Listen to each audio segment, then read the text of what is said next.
Our featured BBB Wise Giving Alliance accredited charity seal holders for this episode are Innovations for Poverty Action, Mothers to Mothers International, 808 Cleanups.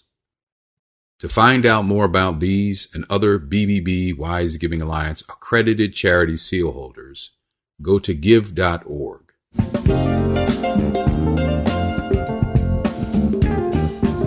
You're listening to the Heart of Giving podcast with Art Taylor, powered by bbbgive.org. Here we explore the motivations that form the basis of giving and service. We inspire generosity and celebrate the transformative effects that giving and service have on the human spirit and on community. The conversations featured on the podcast also uncover giving strategies that educate and provide tools to help listeners make impactful gifts of both their time and money. We hope you enjoy this episode.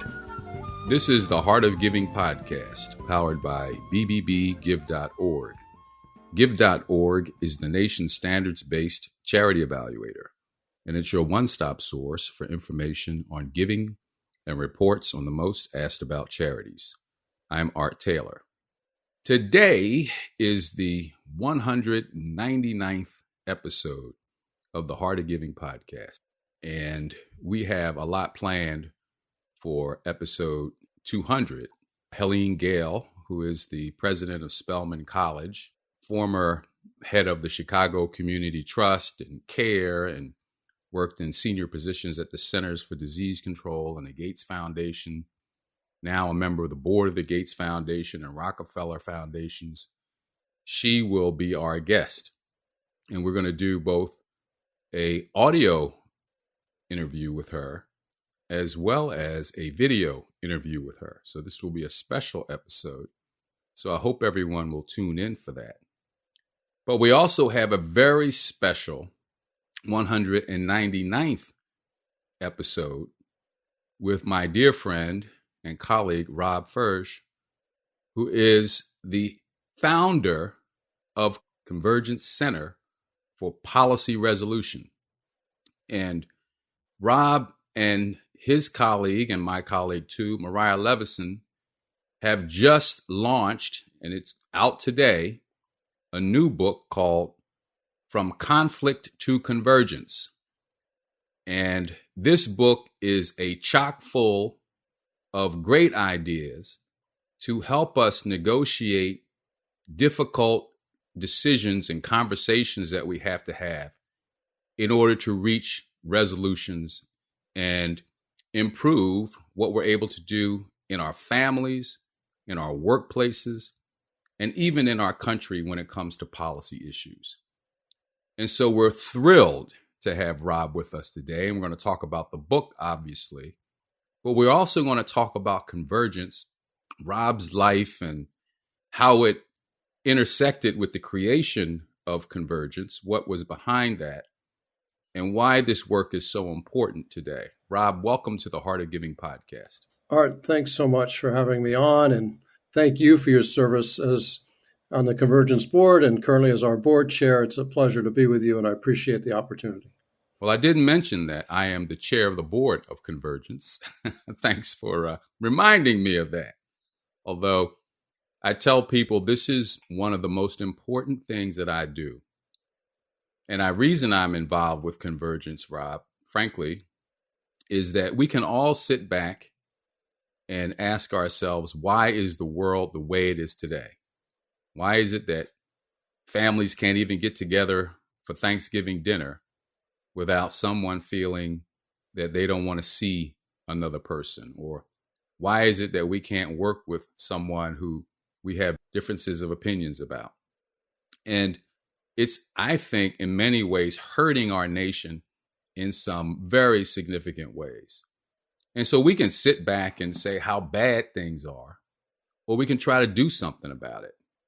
And I just felt like getting involved with Convergence, Rob, was my way of doing something rather than sitting back and complaining about it. And I can tell you it's been a great joy to see the great work that we're doing. But let's get into you a little bit. So you started this organization, and what was it that led you to say, given where I am in my career, I think it's time to start an organization that helps people work across difference? Well, thanks, Art. It's interesting you should ask that because, in fact, I started working on the idea of convergence at mid-career. I had been a child, if you will, of the late 60s, went to college during very tumultuous times when issues of race and the Vietnam War were raging. And I took a fascination in the issue of poverty in America. And so even though I went to law school, which was not the most enlivening experience for me, I moved to Washington with the goal of ending poverty in the United States and threw myself into it. And for about 23 years, I was working on ways to reduce poverty and hunger in the United States. So I worked for 3 congressional committees. I worked in the Carter administration as a political appointee. And then I led a national anti-hunger group for 12 years, starting in 1986. But inside of me, I'm a mediator. And I really couldn't live with the cognitive dissonance of meeting so many people of great decency who disagreed with me, who made points I never thought about, who actually wanted to solve problems, but had different answers than I did and my friends did. And it seemed to me, what a tragedy that we're not talking to each other, because it soon became clear to me that no one person or ideology had all the wisdom. And as it turns out, there weren't many places where people could sit down and actually talk to each other, go deep, understand each other, and potentially push each other's thinking to another level. So I got a bee in my bonnet to understand the field of conflict resolution, got mentored by some very nice people about doing so. Some people had pioneered this approach at the state level in North Dakota and Montana, and then began to pursue this idea of creating what became Convergence, which is a center where people of different points of view who've got the collective knowledge, experience, and influence on a particular issue come together and try to find consensus on how to solve important problems that the country faces. Wow. Well, you couldn't have picked a more difficult issue to try to address than poverty. But in some ways, it feels that getting people to communicate and talk is just as difficult in many ways. Why is that, Rob? Well, it's funny. Many people focus on the current state of polarization in the country and the role of social media, some fairly divisive leaders, and so on. And that's all important. In fact, it's made our jobs more difficult. But I think it's basic human nature. People are fearful of each other. They have been clashing for generations, if not for centuries, maybe since the dawn of civilization, as I've said before. And I think a lot of it is that people don't necessarily have the skill set or the confidence to give each other the benefit of the doubt, to get curious about how other people think and why they think the way they do. And we do live in a society that's quite adversarial. Take a look at the legal system. It's set up to be that way.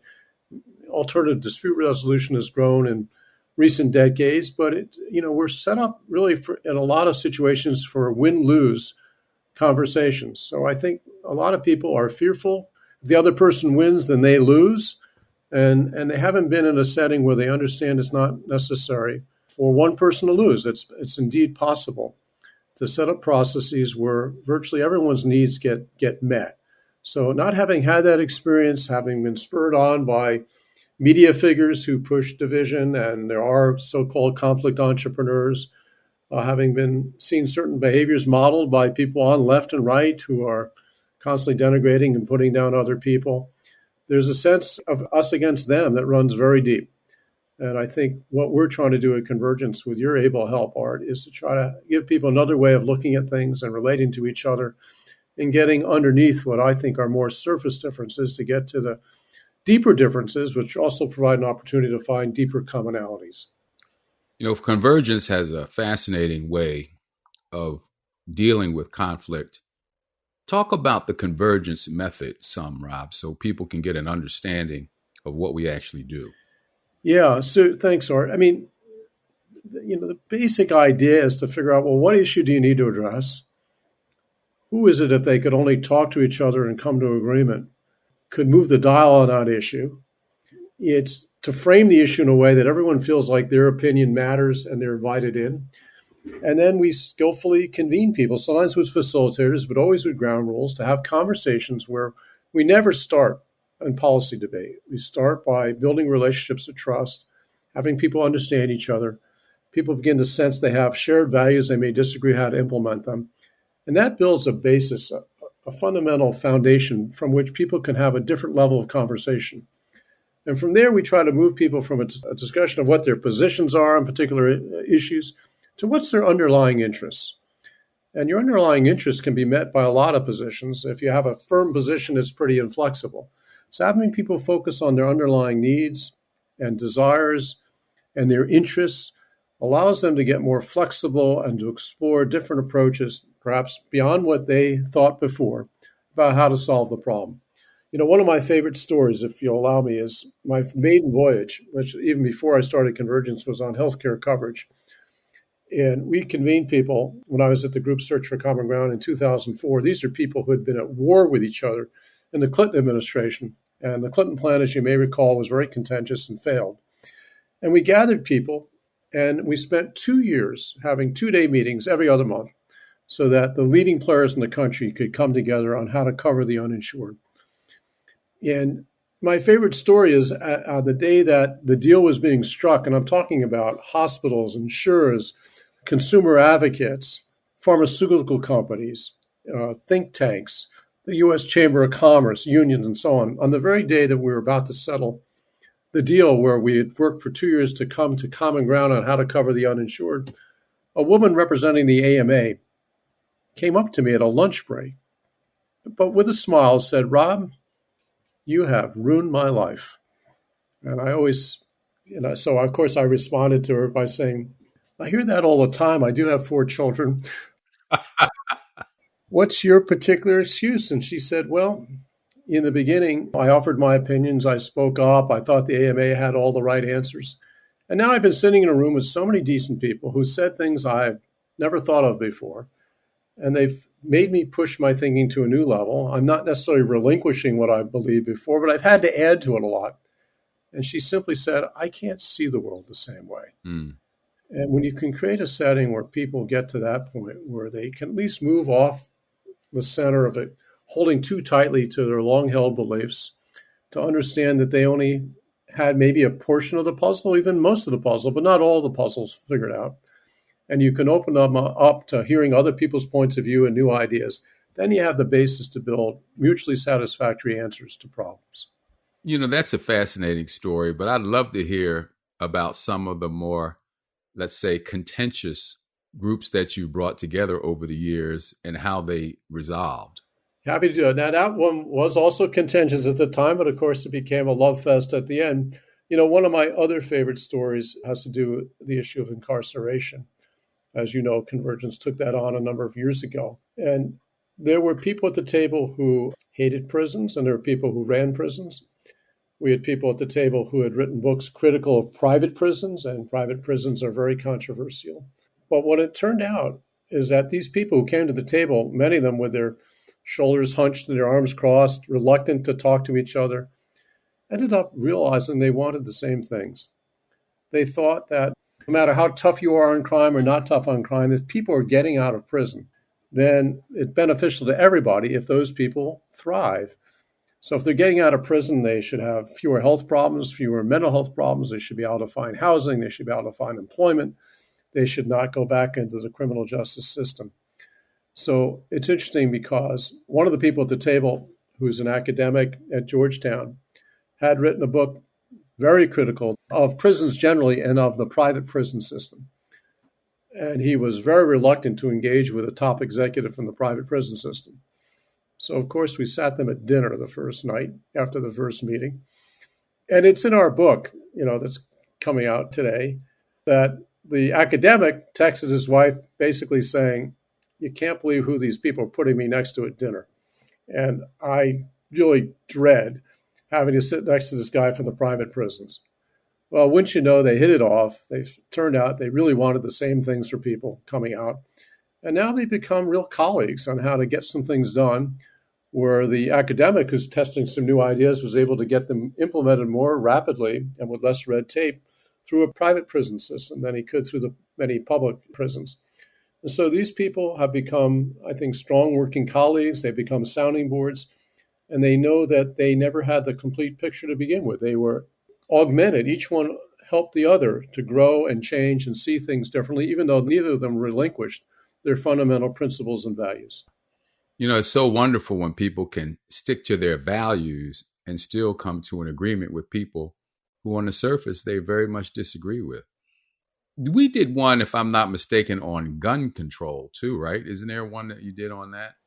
Yes, in more recent years, we decided we couldn't take the entire issue of gun control head on. And so we did a project, which I forgot the exact name, but it was about guns and suicide. And we felt that would be a doorway for people of different sides on the gun issue to talk to each other and to have a productive conversation on how we could reduce the level of suicides that were caused by using guns. And of course, using guns is a much more powerful way to take one's life. The success rate of people using guns is more than other means, as I understand it. So we were able to bring together people, many of whom had never touched a gun or seen a gun in their life, and were very critical of the gun industry. And they met with people in the gun industry, and they had a conversation. Okay, what can we do collectively to make sure that people who are at risk of taking their own lives get the mental health they need, make sure guns are kept as safely and securely as possible? And so they had a really fruitful conversation that led to a whole series of ideas and also respect for each other.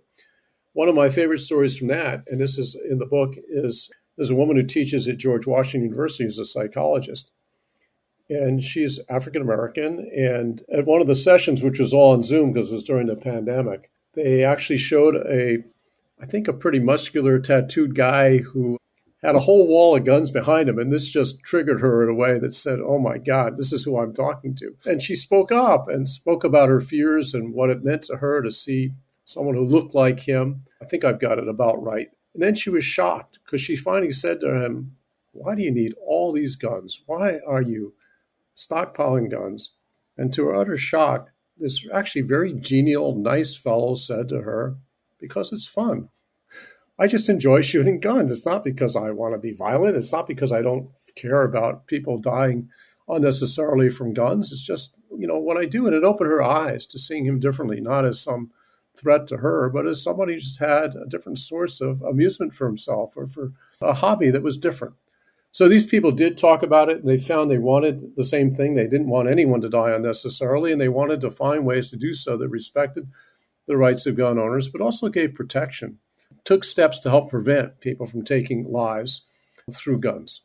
What's so fun about that, too, is that now these people know each other, and they may be able to have conversations that address other aspects of guns. And who knows what can happen just because they had a chance to meet and develop trust among each other. So there's that.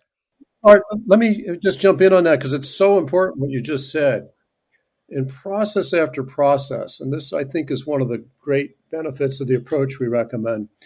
Yes, we do solve some immediate problems, but in process after process, whether it's K through 12 education, which is teachers' unions and charter school advocates at each other's throats, or in, you name it, healthcare or long-term care, these people develop such relationships with trust that oftentimes they become good friends, but they also experience what our former board chair, Gene Molino, calls radiating impacts. And that is, they talk to each other differently over time. They call each other up. They have a conversation. They don't just go after each other when they hear something they disagree with. They get curious and they ask questions. And in many cases, as I mentioned with the prison example, these people work together differently over time. And if we're concerned about polarization in the country, or we're concerned about leadership groups sort of being at each other's throats, this is a very important result that helps people lower the temperature of their divisions and begin to appreciate each other and give each other the benefit of the doubt about their motives and what they're doing in the world. So there are two more I want you to talk about. One is the work you were doing with the budget. Yeah. Their national budget. Let's talk about that a little bit. And I want you to get into the work that's going on around family support. Yeah, we'll do art. Of course, the first one was on my watch. The second one was when I was on the board, and I know a little less about. But yeah, the Hewlett Foundation got very interested because it's clear the federal budget process has not been working for probably decades now.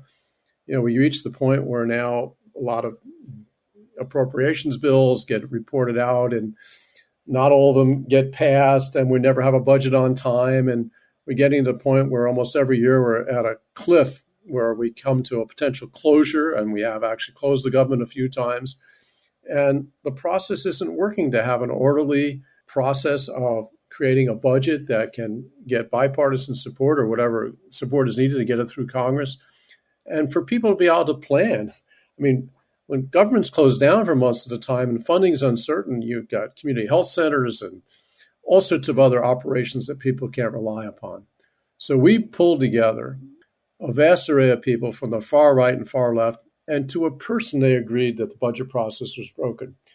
And they spent about a year and a half deliberating, and they generated a series of ideas that would help make the budget process function far better.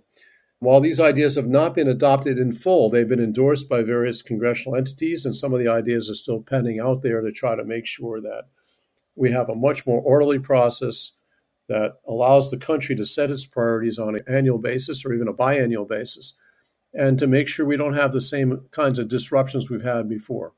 Again, these have not been enacted yet, but the ideas are there, and there's a lot of support for them. It just hasn't been possible to push these ideas yet through Congress. Well, I said I was going to ask you about the family. I know you're not directly involved in that, but it was so nice to hear that we're working on a project that will help families have time off, paid time off, when there's a birth, for instance. I'm a grandfather now 5 times over. Wow. And each of my children have been able to have time off to spend with their children as they were born.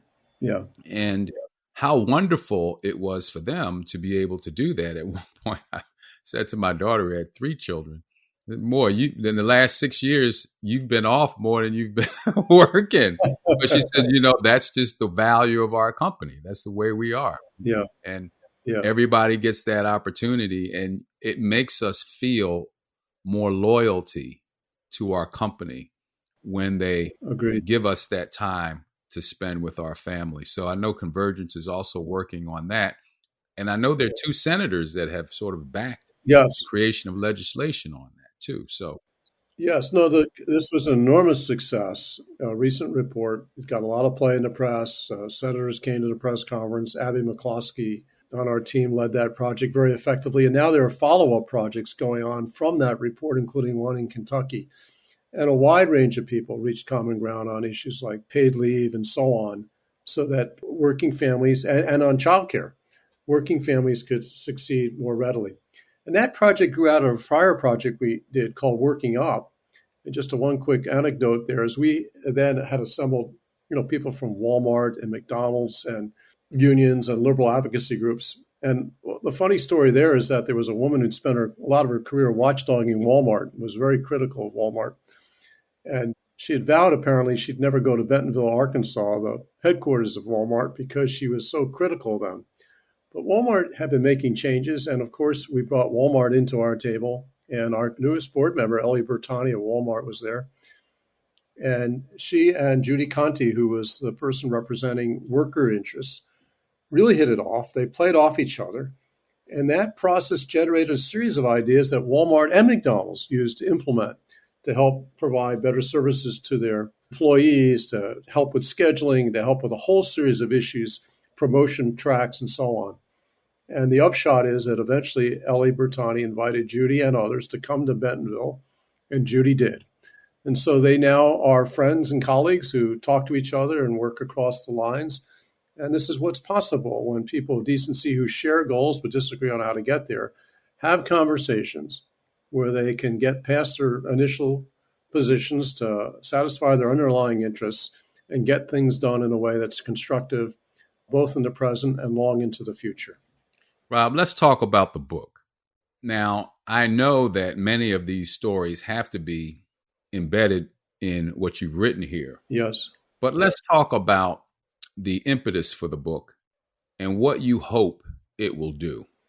Well, thanks for that, Art. Both Mariah and I, my co-authors, Mariah Levison, the current CEO of Convergence, is very gifted, and she on a parallel track, mainly in Minnesota at the state and local level, was doing the same kind of processes, and we're delighted that she's now the CEO of Convergence. We're both feeling very strongly that there's a lot of unnecessary suffering in the world, and a lot of people don't know how to bridge divides very effectively. And our goal with this book is to inspire and equip a wide range of people to be able to solve problems more effectively across differences. So the impetus is to share our experience, which has been surprisingly successful in virtually every enterprise we've both been in, and to have people learn how to do this, because convergence alone can't solve these problems. And if, in fact, we can take collaborative problem solving, which is what the book's about, to scale amongst business leaders, Art, and amongst nonprofit leaders and philanthropic leaders and academic leaders and community leaders, then we might not only solve problems more effectively, but we can begin to shift the culture and tone of the society, where we have a greater respect for differences, we listen to each other more effectively, and we find answers that work for a wider swath of people than the current adversarial processes often do. So that was our goal, is to contribute to a cultural change and to give people tools by which they could overcome conflict and not simply live in fear of each other. That they didn't live in fear that their differences stood in the way of actually getting things done. So you talk about collaborative problem solving. What are some of the key elements of that? Well, I think the most important elements of collaborative problem solving are, one, to understand what's the issue you want to take on. Who is it that needs to talk to whom in order to make a difference? Who's got the collective knowledge, experience, and influence to move the dial forward? And then it's about convening those people in a way in which they feel welcome. They feel like the issues have been framed in a way that their needs could be met, and that the people convening them, whether it's their boss in a business or whether it's a group like Convergence, is fair to all sides and listening to people. And then engaging in what we call dialogue, a collaborative problem-solving process where people separate out, again, their interests from their positions. Their underlying interests are very different than their positions. And you engage them in dialogue in which they're looking for answers that work for everybody. And they then can become a team that actually wants to solve problems together. They almost can adopt a new identity that they are the problem solvers as opposed to the adversaries. And we build that kind of ethic within the room. And we then facilitate dialogue with ground rules, so often with a paid facilitator, a very accomplished facilitator. That's not always necessary. And we identify answers that work for the widest range of people, and then develop a plan of action, which everyone takes responsibility for implementing it. If you're a private business and the boss is in the room and the ideas suit him and a wide swath of people, then those ideas often get implemented. But if they're public policy ideas or require legislation, then it will require more of a concerted overtime effort on behalf of many people to move those ideas forward and make sure that those in positions of authority to pass legislation or pass policy go ahead and make those changes. But that's the process in a nutshell. You know, one of the things you talk about in this book is that conflict can be constructive. Now, I grew up in a family where there was domestic violence. Wow. And so for a big part of my life, I was very conflict averse. You know, whenever I saw people having a disagreement, I kind of yearned for the conversation to just end and for people to just move off of it and get away from it. But it's true that conflict is a natural element of life, and it can be, as you say in your book, a positive. So how does that talk about that? Thanks for that, Art. And I think it's important for me to also not sound so too Pollyannish. Not everybody can go into these processes, and there are people who's too tied to their own beliefs or too identified with a particular race or religion, or so angry at people of a different political party, and they may not have the capacity. But we find that the vast majority of people we talk to, and we purposely go to people who are widely divided, because the wider the divisions, the more durable the solutions if they reach agreement. So we purposely try to get them into a room. And there, the notion is that different points of view, if you will, conflict, can push thinking to a higher level. Again, there are some people not capable of this, but we find that even if they enter the room skeptical or angry, we often create a culture of relationship that overcomes that. And many people you wouldn't think necessarily could do this end up doing it naturally, and they're quite relieved not to be so angry and upset with the other side. So it's just a matter of having a mindset that says, okay, this conflict's difficult. It may not be possible, but maybe I can learn something new from people who think differently than I do. And maybe even out of this conflict, something stronger and more durable can emerge than if simply if one side wins and leaves the other side spoiling for a fight because they left the other side unrequited. And to the extent we can create so-called win-win solutions, they're usually wiser and more durable than solutions that arrived at with one side running roughshod over the other. So that's some thoughts about conflict, Art. Well, the book also talks about curiosity as a cure. And so how do you see that? It sounds intuitive, but talk about that. Well, I think it's natural for us. I'm as guilty of this as anyone else, that when you hear things that you don't agree with or enrage you, to react right away and let people have it or debate people or challenge people. And if you really want to be an effective problem solver in a way that works for you and for other people, again, other people don't need to lose for you to win, then adopting a mindset that says, okay, in this moment, rather than just reacting or preparing my debate remarks to answer that person forcefully and put them down, let me get curious. Let me understand your life story. Let me understand your values. Let me understand what led you to those beliefs. And usually in the process of hearing that, even if you don't come to complete agreement, and that normally people don't, they'll find all sorts of windows and possibilities for people to find areas of common ground that can make a huge difference.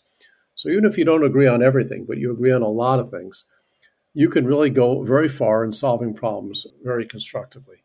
So staying curious, asking questions, not reacting too quickly, getting centered yourself in a way that you are not a trigger's edge in terms of how you respond is an important doorway to how people can solve problems more effectively and more durably over time.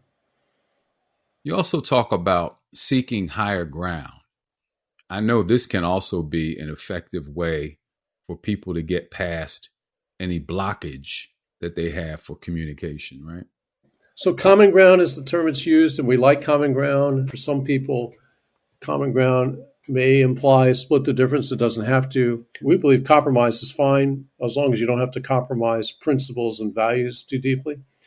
But our goal is to create ideas that maybe even are out of the box, that are, in a sense, higher ground, that meets everybody's needs. It's not a matter of just split the difference and you leave the room somewhat satisfied. We want people to be excited about what they came up with so that they work together durably over time on those ideas. And fortunately, I think the book will help people see that it's possible on really contentious issues, surprisingly so. So, for instance, on K through 12 education, we tell a story about a woman who's now the president of the NEA, National Education Association, Becky Pringle, the largest union in the country, no less teachers union, who came into the room pretty skeptical because she had to meet with a variety of people who were skeptical of teachers unions, including one sort of somewhat of a firebrand from California, the lovely Giselle Huff, who was a big critic of teachers unions and an advocate for charter schools and school choice and technology in classrooms. And she viewed unions to be a barrier to how to get things done. Yet over time, they were able to develop relationships of trust and came together to support a transformative vision for what K through 12 education could be. Now, they didn't come to agreement about school choice. That's still a red flag issue for the teachers' unions. They'll never agree to that. And Giselle is still an advocate for school choice, but they came up with some ideas that actually transcended that, about whether you had school choice or whether you had charter schools or public schools or homeschooling or private schools.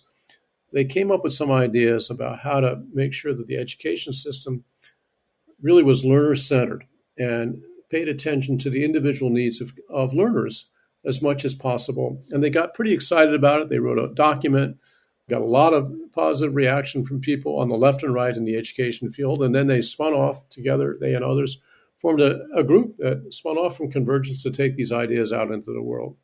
So again, in this case, they didn't reach complete agreement. There's still some red lines for each that they can't meet each other on, but there was enough ideas, enough areas where they came together on ideas. They actually went out on a speaking engagement together which shocked everybody in the education world because they were sort of known adversaries. Well, Rob, let me just thank you for being on this podcast with us today. It's the 199th, so very timely. And this book, From Conflict to Convergence, that you've written along with Mariah Levison, who is now the CEO of Convergence Center for Policy Resolution, is a real gem, and it's an asset for our country, especially at this time. So I want to thank you for all the work that you've done in the past, everything that I know this book will accomplish in the future.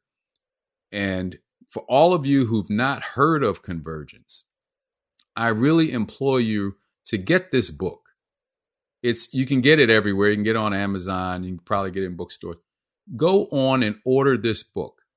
And if you're a person who is like I am, looking around for solutions, not only to policy problems, but for how people can work together, this book may have a lot of answers for you.